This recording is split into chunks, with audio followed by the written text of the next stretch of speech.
Of course, we're keeping a close eye on the arrival of dignitaries and leaders as they make their way to South Africa, or starting to land. We're also starting to see the images of a Brazilian carrier that has landed at O.R Tambo.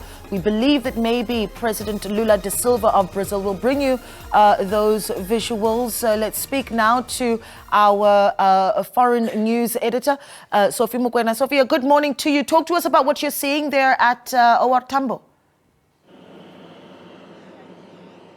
Yes, what I can say that on the cargo side, the Brazil president has arrived. The plane has landed. As you can see, the Republic Federal of Brazil, and we expect President Lula to really participate in the coming BRICS Summit. Brazil is very important in terms of the role that the country is playing within the groups, but also the bilaterals between South Africa and Brazil. You know that President Lula is a founding father of the then called BRIC and now BRICS, and therefore he is very familiar in terms of the responsibility of this group, and therefore he has arrived. He is the first leader who is part of the BRICS family to arrive. We expect President Xi Jinping to arrive later today, and of course the Prime Minister of India will arrive tomorrow, while the President of Russia will be represented by the Foreign Affairs Minister of Russia, Sergei Lavrov, but he will participate virtually, and therefore the moment has arrived and the leaders are now arriving, and the first leader to arrive is President Lula of Brazil. You know that his relationship with South Africa is very strong, and you would recall that at the time when Brazil was introducing a policy, we are going to move forward. I'm sorry if the camera is shaking. We are trying to move closer so that we can capture the arrival very well. I want to apologize in advance if the picture is shaky. You know that Brazil is one of the countries that have agreed to strengthen the trade relations between South Africa and other BRICS member countries. And therefore, the arrival of President Lula signaled the indication that indeed the Brazil is in South Africa and it will participate during the summit, and President Lula will participate in person. Naledi? Yeah, of course, one of the big talking points as we see the arrival of President Lula da Silva in the country, of course, one of the big talking points, Sophie, has always been really Brazil's position on whether or not the expansion of BRICS is going to happen. Brazil seemingly not too keen on expanding the bloc too much. I mean, let's talk about how you feel that is going to be tackled over the next few days, particularly by President Lula da Silva. This morning I spoke to the representative of Brazil, the Shepherd. He pointed out that Brazil is not against the expansion, but they want clear guidelines in terms of how you are going to do it, and to ensure that if you embark on the expansion, those who will be included fully participate on the table. Now you have a suggestion or a proposal that it must be BRICS Plus. And when you say BRICS Plus, it doesn't really give a strong indication of all members participating fully. And therefore, that is Brazil's position. Secondly, President Lula played a very important role when he was president, before he left office, and now making a comeback in the strengthening of the South-South. It is a bigger bloc. You know that President Ramaphosa has invited some leaders from the South-South. So he is saying that you have to strengthen the South-South. And I think these are the discussions that are likely going to happen during the summit. But also we know that the technocrats have concluded the documents of the summit. In relation to the extension, now they will present that document to foreign affairs ministers tomorrow. And the foreign affairs ministers tomorrow will then look at the document and finally present the document to heads of state and government. And the 5 leaders will take a decision in terms of the expansion. Yesterday, President Ramaphosa indicated that he is in support of the expansion. Of course, it's no surprise because South Africa benefited from the expansion because initially this group was called BRIC. Yeah, I'm keen to also just to look at the visuals, to talk about the pomp and ceremony, because when you have so many leaders converging on the country, one can imagine just the military might that is necessary here from South Africa's side as well, Sophie, just how much work we need to be putting in as well. And a curious question as well is one would expect perhaps that when you see international dignitaries like these arriving at Waterkloof, this time actually arriving at O.R Tambo, do we know why this is? Well, you know that when you have these large summits, you have a situation where O.R Tambo is also available to receive some of these planes. Others will, of course, land at Waterkloof. I know that the Foreign Affairs Minister of Russia, Sergei Lavrov, will land at Waterkloof tomorrow. And I know that the President of China, Xi Jinping, later today, he is going to land here at O.R Tambo. And it's not something strange. It does happen, particularly when you have a big summit and interest and delegates and people arriving in their country. Yeah. And of course, those countries then do make requests to say we want a private facility or we want the military base. And therefore, China and Brazil chose a private facility that is OR. But I think for me, it's good for the country, particularly when you look at the issues that are related to tourism, to showcase the aviation system of South Africa in terms of the private facilities that you have, and remind people post-COVID-19 that you have O.R Tambo International, a busy hub and with good facilities. Yeah, I mean, the program really, as we get into the week, Sophie, I mean, chock-a-block, to be quite honest with you. We know that President Lula da Silva, of course, not arriving alone. He's bringing a delegation of his own. He will be alongside the First Lady of Brazil. We know that he's brought various ministers with him as well. In fact, hearing over the weekend that he is arriving with a new ministry in Brazil as well, called the Ministry of Racial Inequality. So some interesting conversations then. If you look at the role that these ministers then are going to be playing over the next week, right? I imagine they'll be meeting with their South African counterparts, their Chinese counterparts. So quite a few themes then that will be covered over the week. Well, you are correct. You'll have the summit for the 5 leaders. You will then have a summit for the 5 leaders, including African heads of state and government who are coming.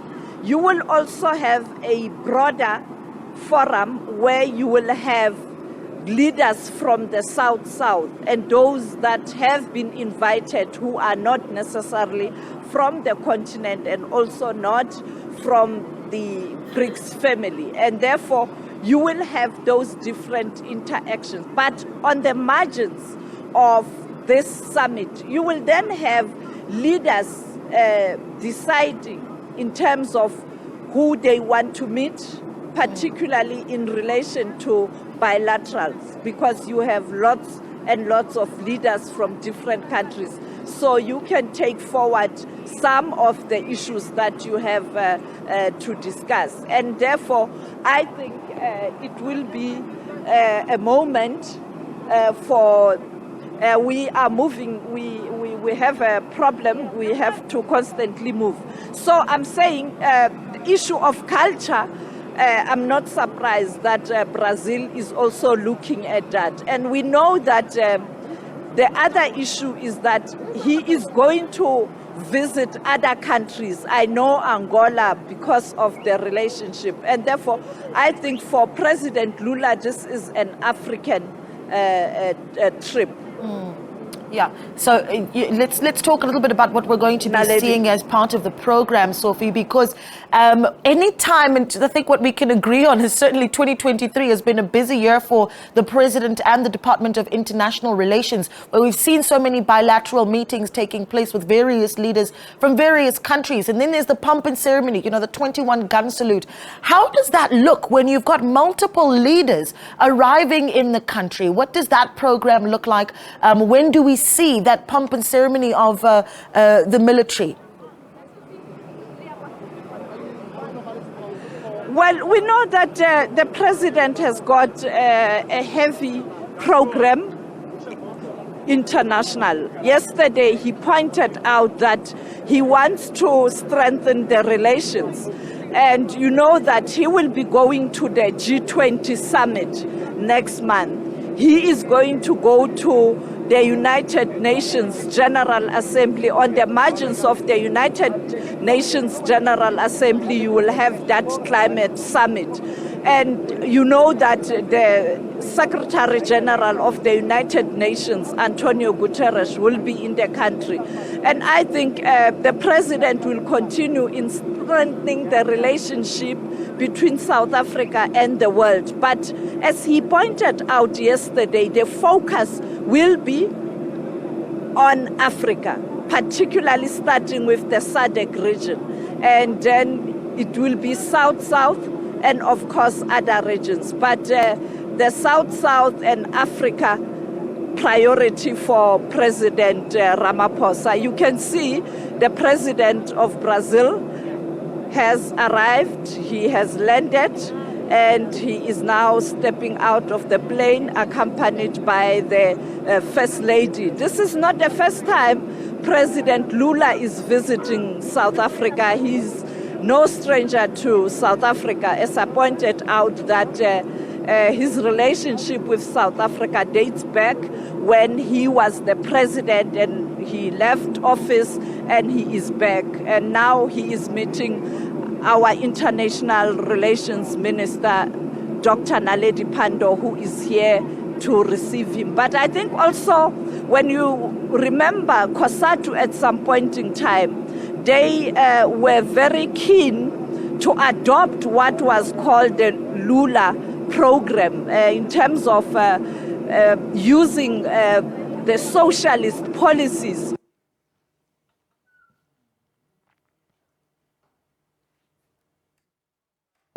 organization, and therefore you can see here he is. He has arrived, President Lula. There he's greeting the officials.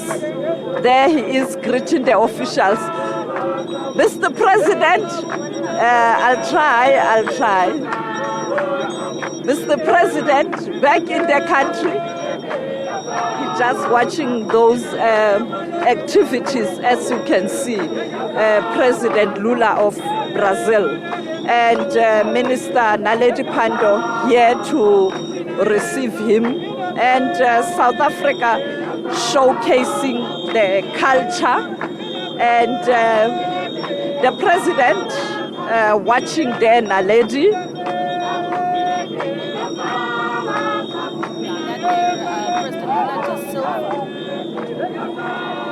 by South African cultural performers just hours before we see the kicking off of the 15th BRICS Summit taking place tomorrow. And he's, of course, flanked by his First Lady, Rosangela Lula da Silva, there with him.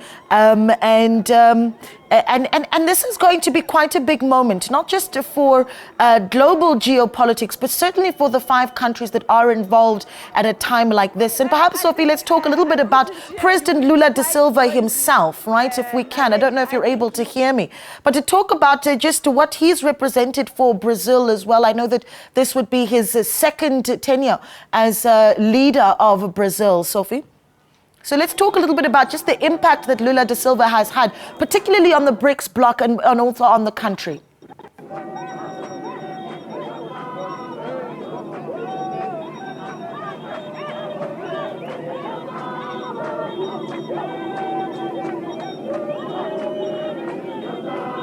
All right, well, it seems our foreign news editor, Sophie Mokoena, they're unable to hear me. But as I was saying, of course, Lula da Silva now, president of the country, one of the founding members of the BRIC bloc initially, as it was called before South Africa joined in, adding that S at the end.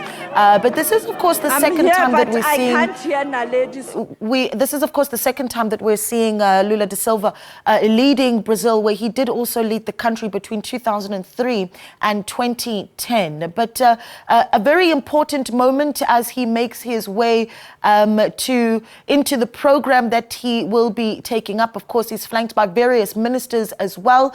A lot of them then going to be interacting with their counterparts here in South Africa. Obviously, bilateral and trade relations going to be a very important discussion there. Of course, Sophie Mokoena also talking about how this is for President Lula da Silva, not just a visit to South Africa, but an African visit as well, because you would remember that this is the time when Africa as a continent has started to really dig its heels in where the Africa Continental Free Trade Area is concerned. And so big discussions around what trade looks like as Africa wants to trade more easily with itself. How does that look like with other international bodies and countries and their bilateral agreements? Of course, we are expecting that many African countries are going to be in attendance as well. So not just the 5 that are members of the bloc, a lot of them wanting to seek membership of the BRICS bloc. And that is obviously going to be a really big discussion. I imagine that as we see the International Relations Minister, Naledi Pandor, there, that she's going to be having a very busy day receiving all of these leaders that are coming in. Sophie, let's talk a little bit about what you're seeing there now. Be quick. Well, of course, you can see the Minister of International Relations is here at the airport. He has just received the President of Brazil. Minister, now the work starts. Well, we've been working for many months. This week is the culmination, and of course will be the toughest part of the preparations that we've been part of. We're very glad to see the arrivals, and we'll be busy for the next 2 days receiving leaders who will be attending various parts of the summit. Brazil, quite a strategic country in relation to South Africa's foreign policy, where we are participating as non-aligned movement, but also South-South, and also at the UN, at the G20. Well, a very important country, both in terms of being a regional power, but also a country that has rapidly modernized and grown its economy and diversified its economy. So there are lessons for South Africa to learn from Brazil, both in terms of the response to socio-economic challenges, but also ensuring broader growth in the country. Thank you, Minister. Thank you for your time. Now, lady, there you have it, the Minister of International Relations. And now the next arrival will be China. Later today, President Xi Jinping, who will also embark on a state visit to South Africa starting tomorrow. And of course, tomorrow the arrival of the Prime Minister of India and also the arrival of the Foreign Affairs Minister of Russia, Sergei Lavrov. Back to you, Naledi. Yeah, Sophie Mokoena there speaking to us from O.R Tambo International Airport, where we have just seen the arrival of the Brazilian President Lula da Silva, and these arrivals are going to keep coming, and she's keeping a close eye on all of them for us as well. Let's take a quick look now at your weather.